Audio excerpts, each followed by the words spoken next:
नमस्कार, आप सभी का स्वागत है हमारे चैनल MHRD टीचर में। इस वीडियो में हम बात करेंगे कि जो नॉर्मलाइजेशन के फॉर्मूला होता है वो कौन सा लगता है, कैसे किस प्रकार से लगता है, पूरा हमने लिख लिया है।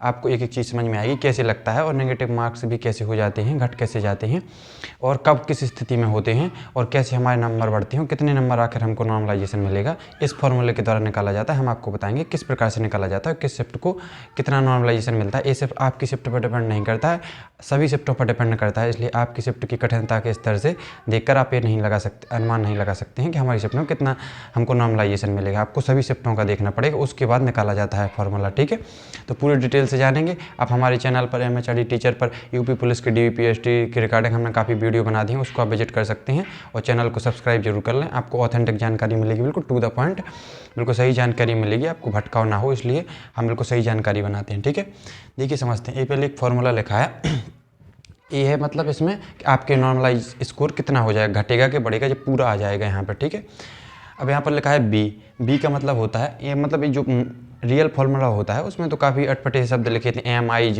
MIK, इस प्रकार से हमने इसको सिंप्लीफाई कर लिया है। जैसे बी लिखा है तो बी है टॉप 1% की सभी शिफ्टों के स्टूडेंट के मार्क्स हैं, तो टॉप 1%, 0.1% नहीं 0.1%। ठीक है, सभी शिफ्ट के मार्क्स हैं। ठीक है, और जो सी है वो सभी शिफ्ट का एवरेज, इसको हम एग्जांपल से समझेंगे, आपको समझ में आ जाएगा। ठीक है, जो सी है वो सभी शिफ्ट के एवरेज मार्क्स हैं। ठीक है, जैसे हम मान लेते हैं भी, हमने यहाँ पर लिख लिया है कि सभी शिफ्ट के जो मतलब 0.1% स्टूडेंट हैं उन्होंने एवरेज किया है। हमारे देखो 150 क्वेश्चन है हमारे पेपर में। ठीक है, हम पहले आपका रो स्कोर निकाल लेते हैं। ठीक है, तो अब माना कि आपने 110 क्वेश्चन किए, पूरे अटैम्प्ट किए और 40 गलत किए। ठीक है, एक बात और बता दें कि इसमें एक्यूरेसी का कोई प्रभाव नहीं पड़ता है। अगर आप कोई भी गलत क्वेश्चन करते हैं तो उसका इस फॉर्मूला में कहीं नहीं दिया गया है कि आपकी गलत क्वेश्चन का भी कोई प्रभाव पड़ेगा, तो इसलिए आप घबराएं ना, आपकी एक्यूरेसी का कोई प्रभाव नहीं पड़ता है आपकी नॉर्मलाइजेशन स्कोर पर। ठीक है, अभी हम इसको भी समझेंगे किस प्रकार से। ठीक है, कि आप ज़्यादा गलत करके आ जाते हैं तो उसका कोई प्रभाव पड़ेगा, इसका कोई प्रभाव नहीं पड़ता है। ठीक है, अब हम समझते हैं कि जैसे आपने 110 क्वेश्चन किया, पूरे करके आए और 40 गलत करके आए। ठीक है, 40 गलत का है तो 40 का माइनस मार्किंग 1/4, 10 क्वेश्चन आपके कट जाएंगे, तो 110 में से आपका रो स्कोर बन गया 100 क्वेश्चन। ठीक है, हम क्वेश्चन में ले रहे हैं ना कि नंबर्स में। ठीक है, आपको समझने में आसानी होगी। अब हम समझते हैं कि टॉप 1%, 0.1% जो है उनके मार्क्स हैं, 0.1% के सभी के मार्क्स हैं, सभी शिफ्टों के, आपकी शिफ्ट के नहीं सभी शिफ्टों के 110 क्वेश्चन उन्होंने किया है। ठीक है, और सभी शिफ्ट का एवरेज अब निकालना है, तो हमने मान लिया है कि सभी शिफ्ट का एवरेज लगभग आया है 100 क्वेश्चन। ठीक है, सभी शिफ्टों के एवरेज की बात कर रहे हैं। ठीक है, अब बात करते हैं, यहाँ पर नीचे लिखा हुआ है डी का मतलब है टॉप 1%। ये बी है टॉप 1% सभी शिफ्ट का और टॉप 1% आपकी शिफ्ट के। तो टॉप 1% जो आपकी शिफ्ट के हैं वो हमने माना है कि कम है, सभी शिफ्टों से आपकी शिफ्ट के कम आए हैं नंबर। ठीक है, यहाँ पर कम आए हैं नंबर और एवरेज आपकी शिफ्ट का लगभग 95 हमने माना है कि आपकी शिफ्ट के एवरेज भी 95 आया, क्योंकि जब टॉप 1% आया है तो एवरेज भी हमने कम कर लिया है थोड़ी कि 95 आया है। ठीक है, अब इस फॉर्मूले में यहाँ पर एफ लिखा हुआ है, यहाँ पर आपके स्वयं के मार्क्स भरेंगे। ठीक है, ये बराबर हम निकाल रहे हैं, एफ है, यहाँ पर आप स्वयं के मार्क्स भरेंगे, तो हमने माना है कि आपके मार्क्स आए 100।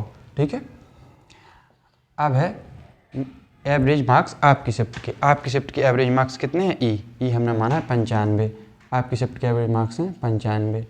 ठीक है, प्लस एफ होता है आपके मार्क्स, तो इसमें आप आपके मार्क्स 100 जोड़ दीजिए। ठीक है, अब इसको निकालेंगे 100, यहाँ पर 10 आ जाएंगे, 110 में से 100 गए 10, 105 में से 95 गए, यहाँ भी 10 आ जाएगा। ठीक है, गुणा 100 में से 95 गए तो 5 प्लस और ये 100, 10 से 10 कट जाएंगे तो 105 105, तो 105 आपके नंबर्स हो जाएंगे। ठीक है, तो आपको 5 नंबर का बेनिफिट होगा, आपको समझ में आ गया होगा। ठीक है, देखो ये टॉप 1% है और ये एवरेज है, तो ये हमेशा प्लस में वैल्यू रहेगी, और ये भी टॉप 1%, ये भी एवरेज, तो ये भी प्लस में वैल्यू रहेगी, तो ये पूरी वैल्यू प्लस में रहती है इसलिए, और ये भी प्लस में है तो इसमें आपकी नेगेटिव होने के चांस नहीं रहते। आपके मार्क्स तभी नेगेटिव होंगे जब आपके स्वयं के मार्क्स एवरेज मार्क्स से कम हो जाएँ, तब आपकी वैल्यू नेगेटिव में हो जाएगी। इसको हम एग्जाम्पल से समझते हैं। ठीक है, जैसे ए है बी, सभी शिफ्टों का एवरेज मार्क्स हमने मान लिया है 110 माना ही माना है, और 100 माना है हमने सभी शिफ्ट का एवरेज मार्क्स, और 105 माना है हमने आपकी शिफ्ट के टॉप 1%, 0.1%। ठीक है, और एवरेज मार्क्स आपकी शिफ्ट के माने हैं हमने 95। ठीक है, और अगर आपके मार्क्स 95 एवरेज से कम आ जाते हैं, जो एवरेज मार्क्स स्टूडेंट गेन करते हैं, जैसे 95 मार्क्स गेन किए सभी स्टूडेंट ने, आपकी शिफ्ट की बात कर रहे हैं, और आपके मार्क्स आए 90, आपने 90 क्वेश्चन सही किए और यहाँ पर 95 है, तो जब 90 में से 95 घटेगा तो माइनस की वैल्यू आ जाएगी, ठीक है। और प्लस यहाँ पर आपके मार्क्स जोड़ेंगे तो आपके 90 तो जोड़ना ही जोड़ना है, ठीक है। अब यहाँ पर घटेंगे तो 10/10 आ जाएगा, गुणा होगा तो -5 का गुणा हो जाएगा प्लस 90। तो इस वजह से 0 से 0 कट गया, -5, 90 में से -5 जाएंगे तो आपके मार्क्स हो जाएंगे 85। इस तरह के मार्क्स आपके घट सकते हैं, तभी घटेंगे जब आपके मार्क्स 95 मतलब एवरेज से कम आए हों। इसलिए आपकी शिफ्ट पर भी डिपेंड करता है कि आपकी शिफ्ट के मार्क्स के हिसाब से आपके मार्क्स कम हैं या ज़्यादा हैं, ठीक है। अब एक बात करें, देखो ये जो नीचे की वैल्यू है अगर ये भाग में है तो ये जितनी कम होगी उतने मार्क्स आपके ज़्यादा होंगे, ठीक है। और ऊपर की वैल्यू जितनी ज़्यादा होगी उतने ही मार्क्स आपके ज़्यादा होंगे। तो नीचे की वैल्यू क्या है, जैसे डी है तो टॉप 1% आपकी शिफ्ट की, तो अगर टॉप 1% आपकी शिफ्ट के कम हों, ठीक है, एवरेज मार्क्स आपकी शिफ्ट के ज़्यादा हों, तो उस स्थिति में आपके बढ़ने के चांस ज़्यादा रहते हैं, ठीक है। और आपको ज़्यादा तो गेन करना ही पड़ेगा, अगर आपके एवरेज से कम है तो आपके नंबर निश्चित ही घट जाएंगे। तो इस प्रकार से आपको समझ में आ गया होगा कि किस प्रकार से फॉर्मूला काम करता है, ठीक है। हम इसको एक एग्जाम्पल लेके और समझा देते हैं, आपको समझ में आ जाएगा। जैसे सभी शिफ्ट का हमने मान लिया कि 110 है, ठीक है, ये 110 माना है, ठीक है।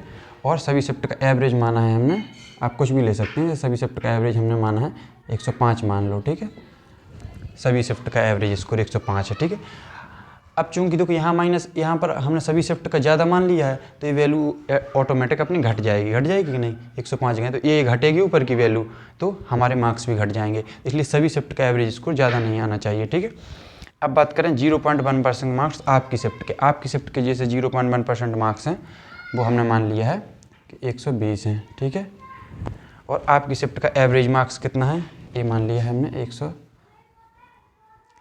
अगर ये आपकी मान लिया है हमने, जैसे आपको कम आ जाता है इस मार्क्स आपने 100 मान लिया है, ठीक है।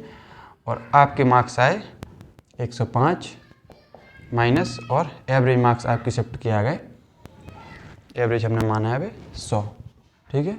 और यहाँ पर आपके मार्क्स तो जोड़ेंगे 105, ठीक है। तो 110 में से 5 गए 5 और नीचे आ जाएगा 20 और इंटू यहाँ पर भी 5 आ जाएगा प्लस 105, तो 5 चौका 20, तो यहाँ तो 4 आ गया तो 5/4 प्लस 105, ठीक है। तो जो 5/4 बराबर कितना होता है, कितना आ जाएगा 1.1 बचा, तो 4 दूनी 8, 1.25 प्लस 105, तो कितना आया है 106, एक नंबर ही बढ़ा है करीब। तो आपको समझ में आ गया होगा कि जब अगर एवरेज आपकी शिफ्ट के मार्क्स ज़्यादा आते हैं, ठीक है, और एवरेज आपकी शिफ्ट का 100 रहता है, अगर इनका अंतर आपका ज़्यादा रहता है तो आपके मार्क्स वैसे ही घट जाएंगे। अगर टॉप 1% ने अच्छा स्कोर किया है और एवरेज मार्क्स स्टूडेंट के कम आ रहे हैं, ठीक है, तो ऑटोमेटिक उनको नॉर्मलाइजेशन कम मिलेगा, ठीक है।